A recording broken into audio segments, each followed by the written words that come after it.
चंपाकली देखत का बाड़े, चल उतार कपड़ा। ए चंपाकली, ऐसा मत कर।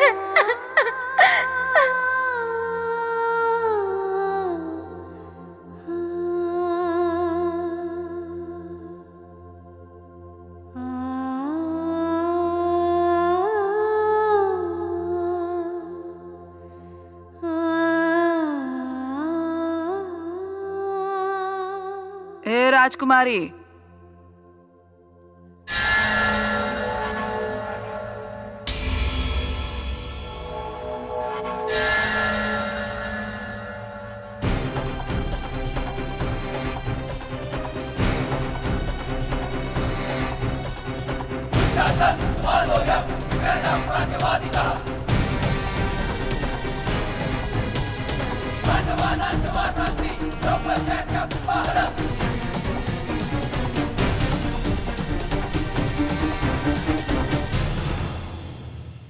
हमरा के देख के तोर आंख में जौनी डर आवेला ना,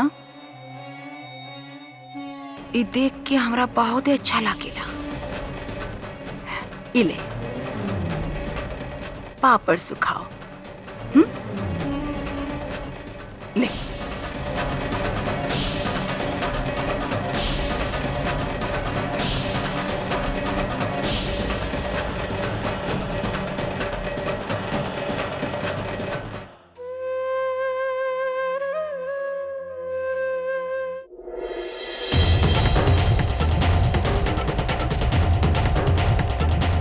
सूरज बाबू के हाथ ना लगाई,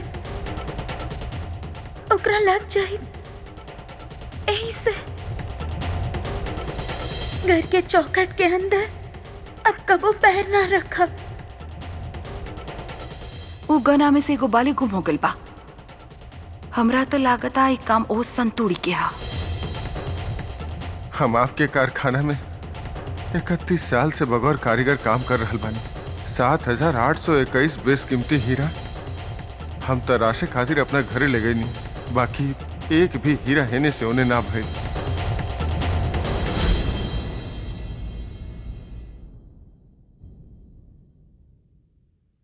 बबुआ तू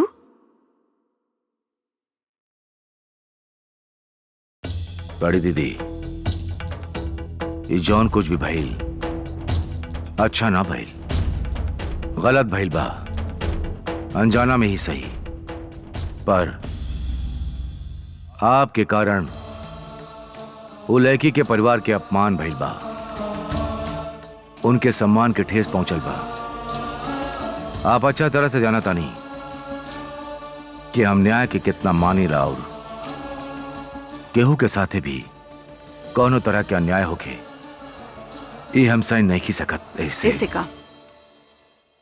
का बबवा, तू ही कहले रहा कि अभी के अभी बाली ढूंढ के लावा। हाँ, ढूंढे के कह रहे हैं दीदी, बाली ढूंढे के कहले रही। ये ना कहले रहे कि केहू पे झूठा इल्जाम लगाई। ऐसे भी केहू पे इल्जाम लगावे से पहले सांच के पूरा खोज कर लेवे के चाहे, जौन आप ना कही नहीं। मतलब अब धर्मपुर के मालिक हमरा के एक बात की सजा दी। देख बाबा, आज तक तू हमार मान कैले पड़ा और हम ई कभी सहन न कर पाए कि छोट जात के लड़की खातिर तू हमार अपमान कर पा। दीदी, आपके सामने धर्मपुर के मालिक ना, आपके बबुआ खड़ा बा। विनती कर रहल बानी आपसे, हमार बात ध्यान से सुनब। 2 बार पहले भी आपके आधा सांच की वजह से हम वो लड़की के बुरा भला कहले बानी। हम नहीं की चाहत कि आगे कुछ भी ऐसा होके जेकरा वजह से आपके बबुआ के आपसे धर्मपुर के मालिक बन के बात करे की पड़े। अच्छा ना लगी हमरा।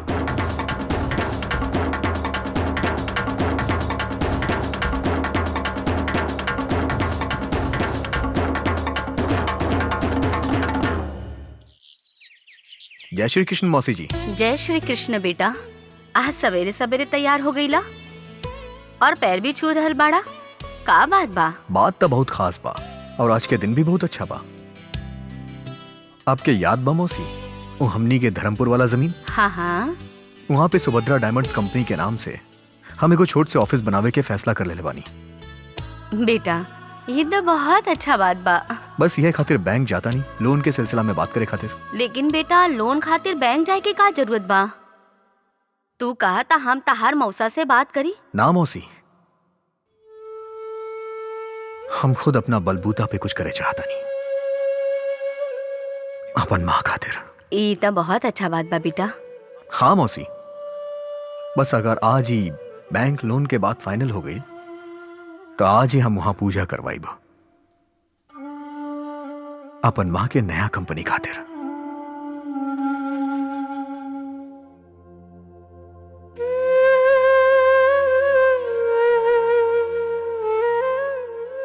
संतु बेटा,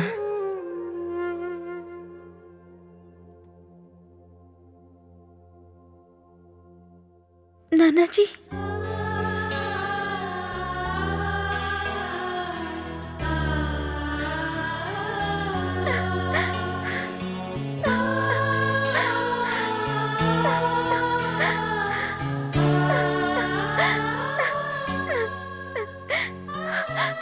कहा भइल बेटा? अरे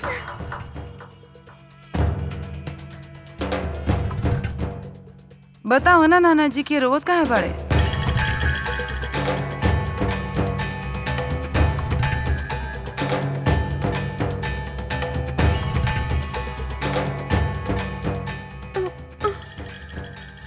नाना जी के देख के आंसू आ गए खुशी के। खुशी के फिर ठीक बा, बहाओ बहाओ बहाओ और बहाओ, खुशी के आंसू बहिए के चाही।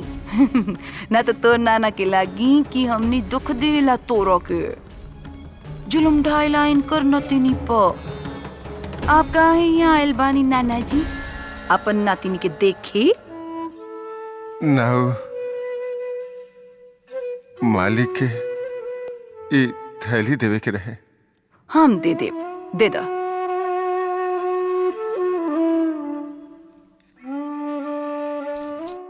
दे देला ना, निकला अब, निकला।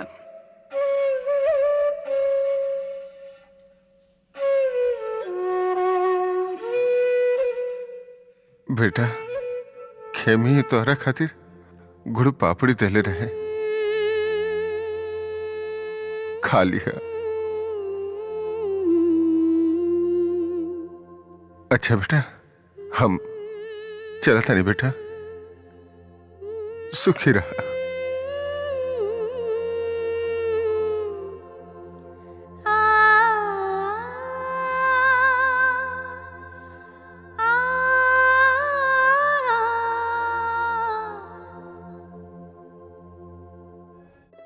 वाह भाई वाह, का टेबल बैठे बा।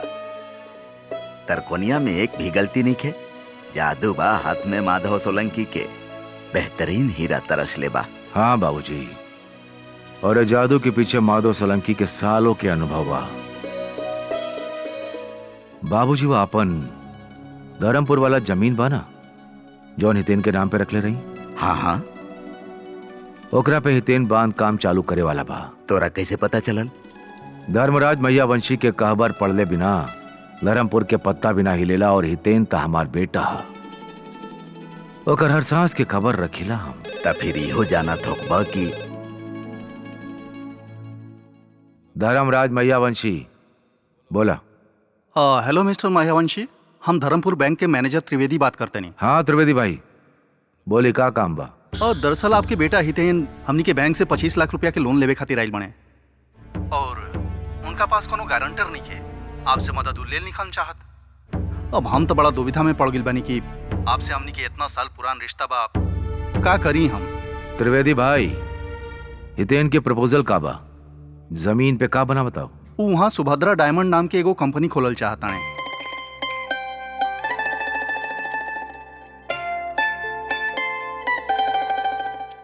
त्रिवेदी भाई, आजकल के लइकन ना अलग बाड़े, सब अपन बलबूता पे कुछ कइल चाहेले।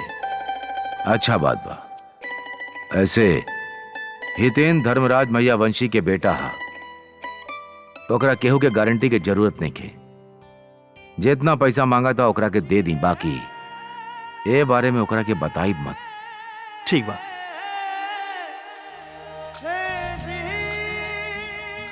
अभिनंदन धर्मराज, आज लागता कि तोहार बेटा हितेन बड़ हो गइल बा। आज वो अपन पैर पर खड़ा होके के दिशा में पहला कदम उठैले बा। तू ओकर रास्ता आसान कर देले बाड़ा। धर्मराज, ससुराल के ससुराल होला, बाकी नैहर के नैहर कबो ना होखेला। सही कहला बापूजी। हितेन भले ही हमरा के अपन पिता समझत होके चाहे ना, लेकिन हमरा खातिर तो वो हमेशा हमार बेटा ही रही। अपन माँ के बहुत चाहेला, वो ऐसे सुभद्रा के नाम पे एक कारखाना चालू कर रहल बा। सुभद्रा और हमारा आशीर्वाद हमेशा होकर साथे बा।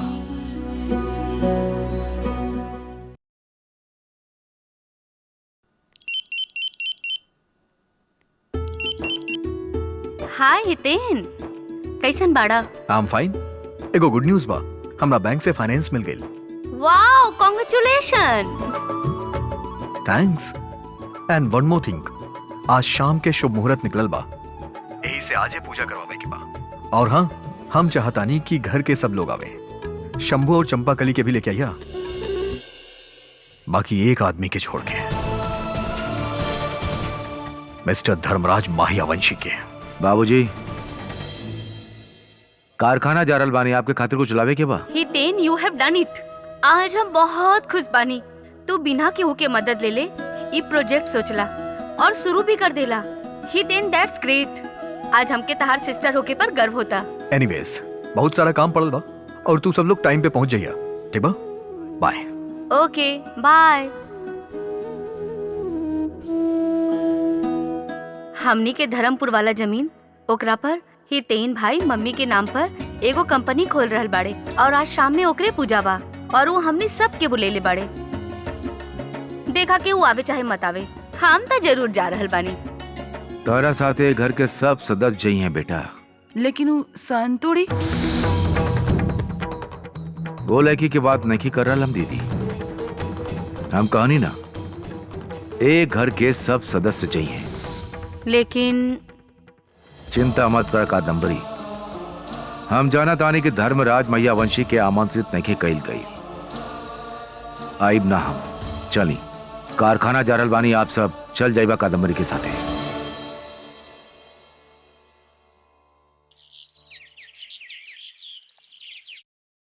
मालकिन, मालकिन, मालकिन, हम कैसन लागतानी?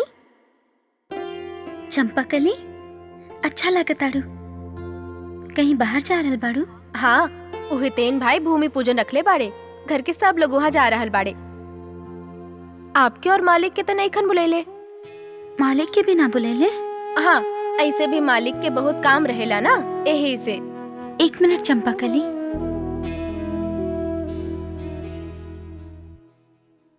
इला, एमे गुड़ पापड़ी बा। अच्छा काम के शुरुआत मुंह मीठा करके कइल जाला। ई तेन बापू के दे दिया, बाकी उनका ई मत बताइया कि हम बेचले बानी।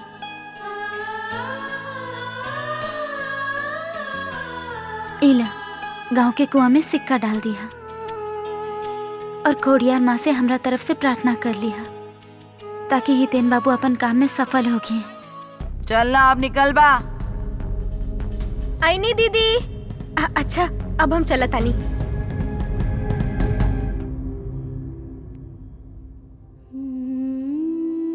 हे कोटियार माँ, हम खुद तक कुआं पे ना आ सकेनी, बाकी हमार ओर से हमार प्रार्थना स्वीकार कर लिया।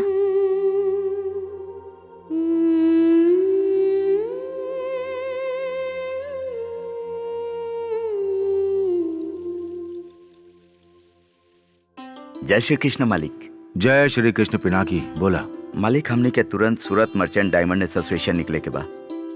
काहे, का हो गई? मालिक, हीरा के अगला कंसाइनमेंट एक्सपोर्ट करे के सिलसिला में एगो अर्जेंट मीटिंग बुलावल गइल बा। अच्छा, ठीक बा, तू कारखाना संभाला, हम सूरत जाके आवतानी। जी मालिक।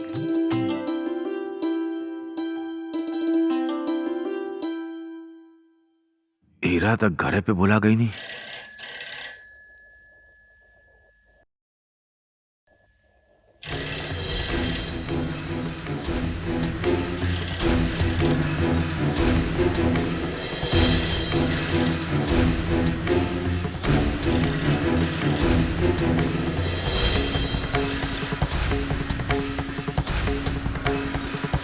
हेलो। तू काहे फोन उठाई ले? केहू और के दे। घर में केहू नहीं खे, सब पूजा में गए पड़े।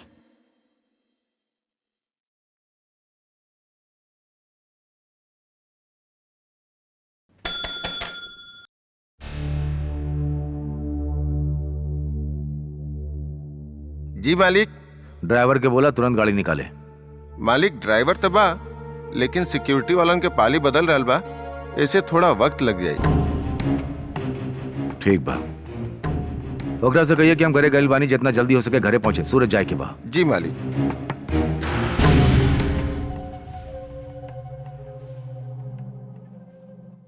मालिक निकल रहल बाड़े बिना सिक्योरिटी वालन के।